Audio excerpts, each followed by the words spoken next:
Hey guys, Horrorman back for another review. So today we're going to go ahead and take a look at a classic figure made by Revoltech, also known as Kaiyodo. This is one of these smaller Jason Voorhees figures, but it is one of the rare deluxe versions of Jason Voorhees. So this came out about 5 years ago, and you could get it still for a decent price. I believe it was around $40 when it first came out.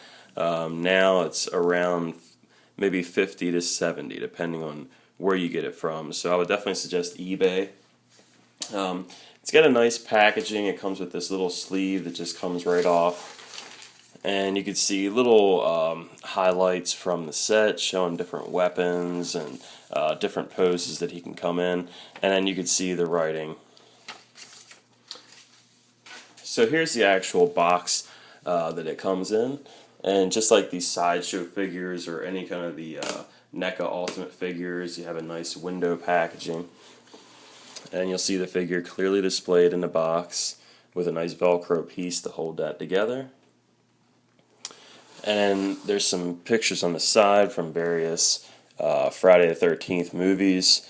Notably, there really isn't any pictures from Part 3, unless this one is. But for the most part, it's just different pictures from the series.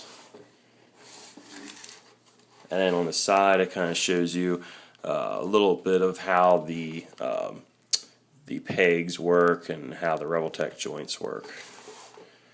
And then on the back, you see pictures of the actual figure. And then you can see the highlights of the different accessories along with pictures of how to connect them all together. And then on the side, you can see Jason Voorhees, series number 14. One thing worth noting is that all of this packaging is in Japanese due to Kaiyodo Revoltech being a Japanese company. So when it comes to reading anything on this box, unfortunately I don't have all the translations, but just keep that in mind when you buy this. Okay, so as soon as you remove this plastic cover, you can see all the accessories inside. And this figure comes loaded with accessories. First and foremost, you do have a base that comes with Jason.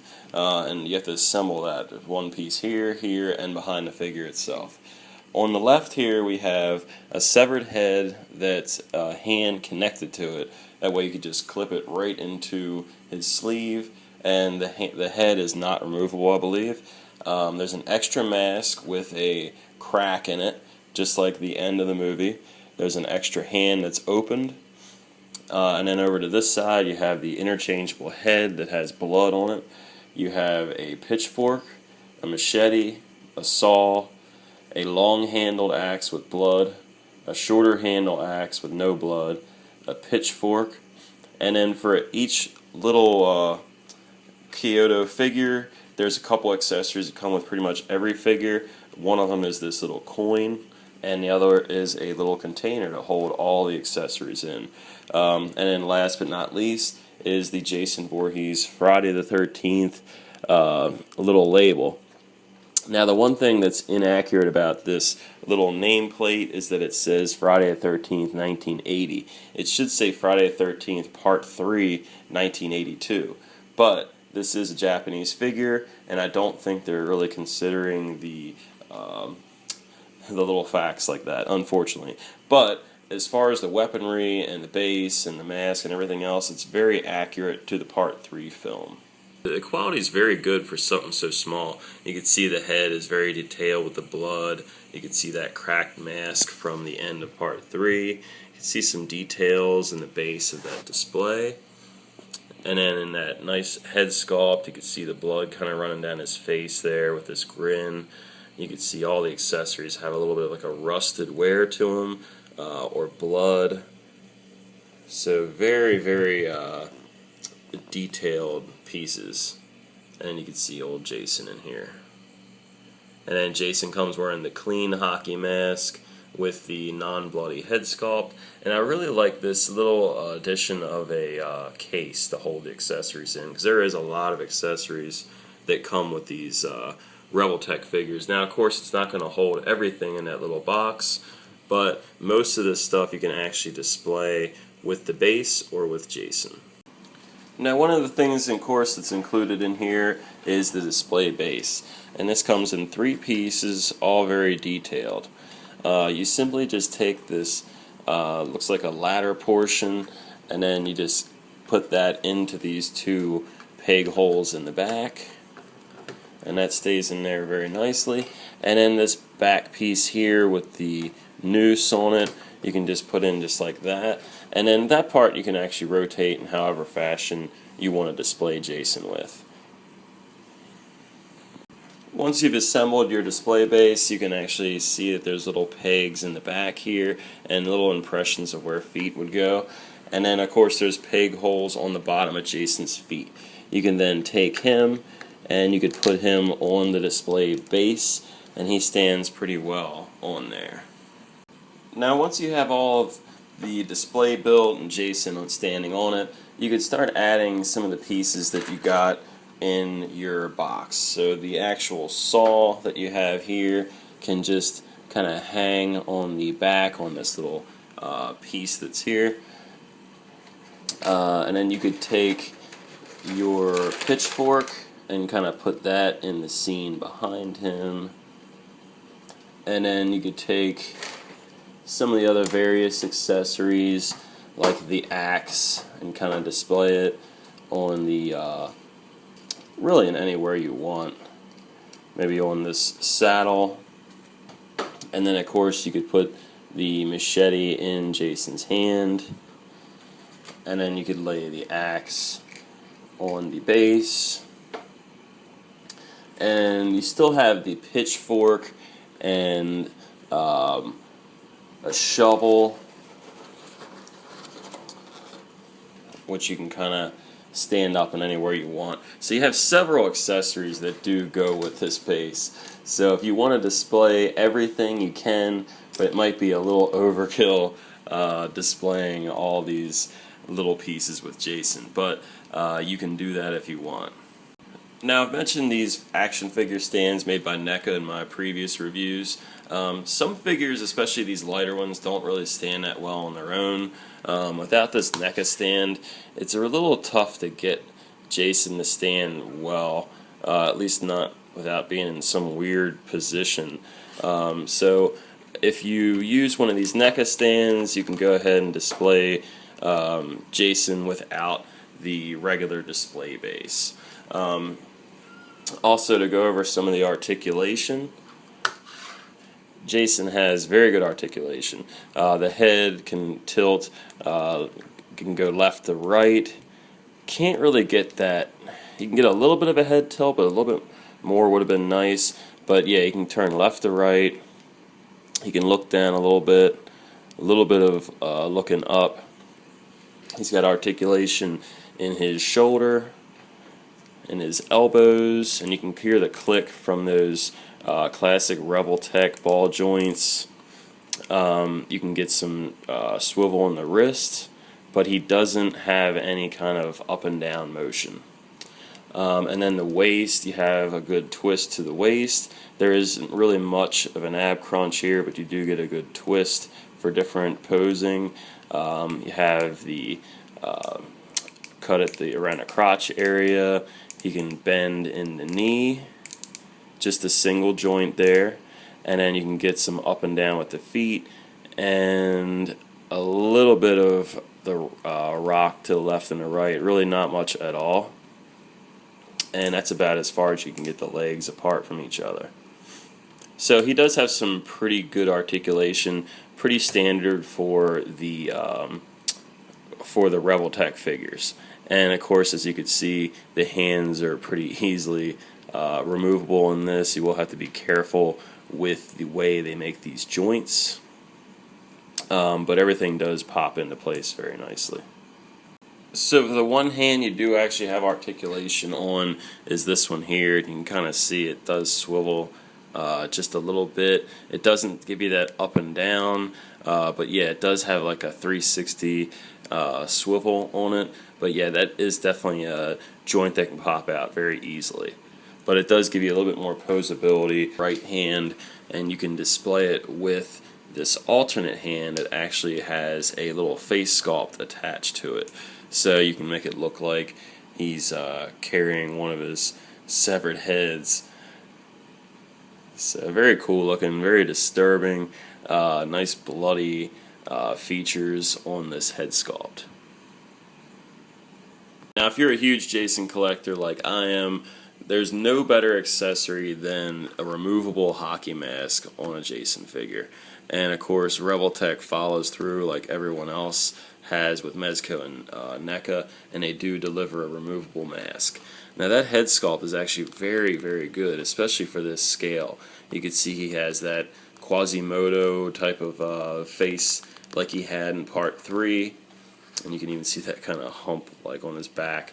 But yeah, he has a really, really nice head sculpt in here. I'm very impressed by that. Now this is the regular head sculpt that you get when you first buy the figure. This is the one that comes in the box. Now, not only is the mask removable, this head sculpt is too. You can just take it right out of there and get a nice closer look at that. So yeah, very, very accurate. And then the other head sculpt is the bloody head sculpt, which is basically from a little dream sequence at the end of part 3 after he gets whacked in the head with a machete. This is what the makeup looked in that final dream scene. Alright, so you just go ahead and put that on there, and you can see the alternate head sculpt. Now this one you really have to tuck. So this is actually from a hallucination that Chris has after she's driven an axe into his head. So she kind of sees this for a second, and you really don't know as the viewer if it's really there until the very end where they show him still wearing the mask. So a very cool little piece that Revoltech has added to this set. Now also with this unmasked bloody head sculpt, you put the mask on, you can recreate the end of part 3 where Jason takes an axe right to the head. And that axe that has the blood on it, and it's the kind of smaller of the two axes as far as the blade's concerned, it actually fits really nicely in there. So it gives you a really awesome effect. If you wanted to, you can also display it with the unmasked head with the axe in. So even though that's not movie accurate, it is an option you could do. Now comparing both the masks, you really don't see that big of a difference. The one on the left definitely has a little less wear and tear to it, so the paint on the right has more of a dirty look to it. And then you can see the crack in the mask itself.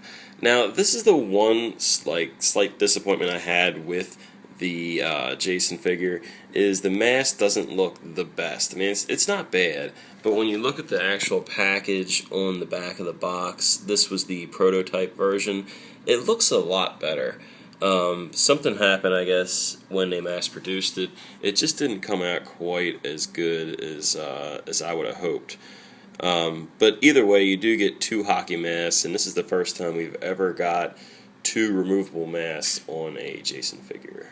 Now, aside from the hand with the head attached to it and the gripping hand for the weapons, you have these 2 open palm interchangeable hands, and I actually really like these. There's a certain kind of stance that Richard Brooker had when he was kind of walking around and when he played Jason, and I think these hands really add to what he really looked like when he was kind of walking around. Of all the Jason figures I have, this is definitely the most accessories I could ever imagine for a Friday the 13th Jason figure. I'm really blown away by this.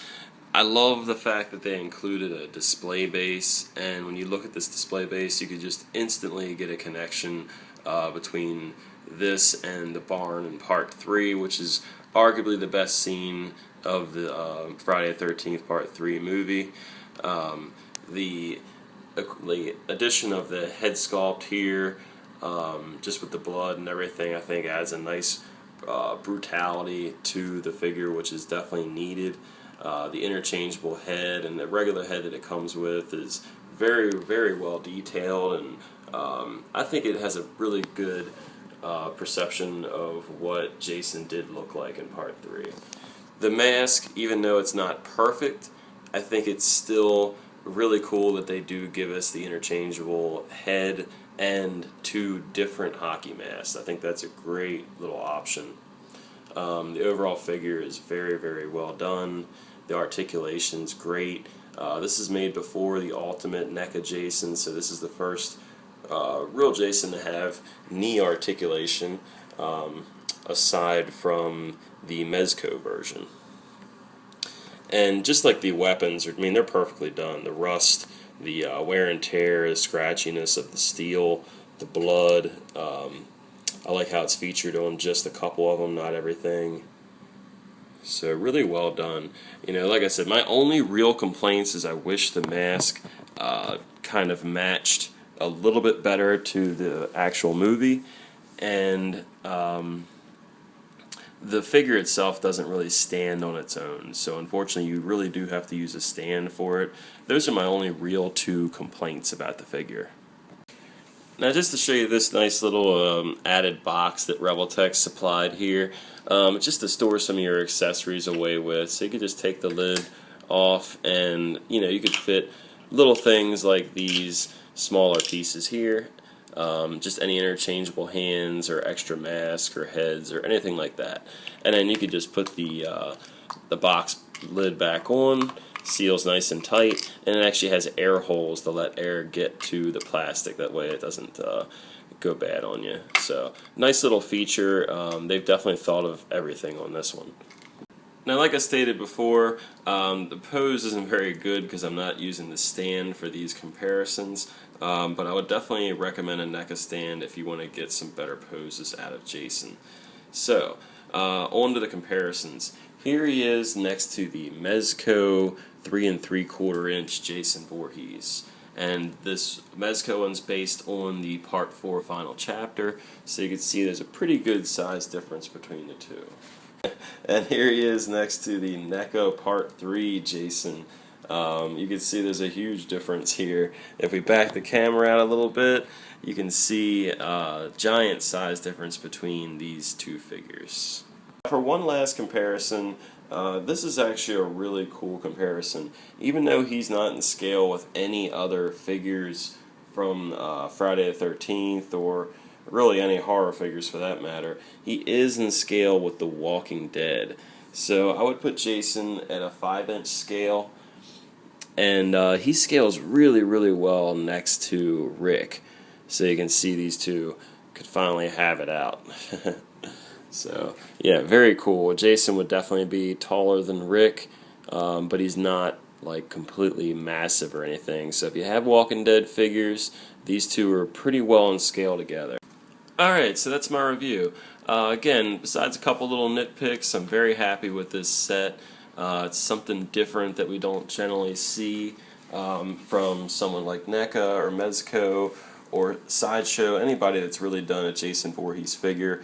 You really don't see this many accessories, this quality packaging, and the articulation all in one. So I doubt Revoltech will put another Jason Voorhees figure out, considering it's been 5 years or so. But if they did, I would definitely welcome it, and I would most likely purchase it.